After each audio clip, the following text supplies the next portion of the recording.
Welcome back to another technical deep dive here in the debug zone. Today we're tackling a big question and breaking it down with us from other users. Hopefully this clears up some misconceptions and helps you get the answer you need.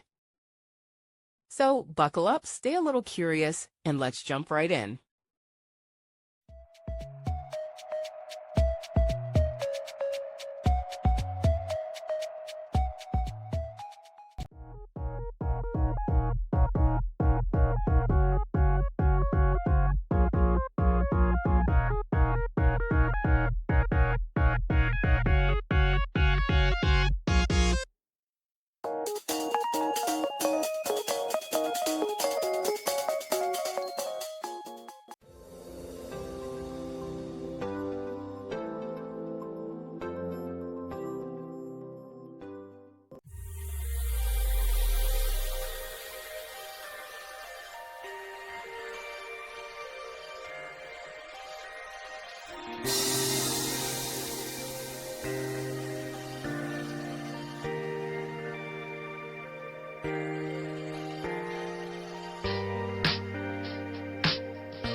And that's a wrap.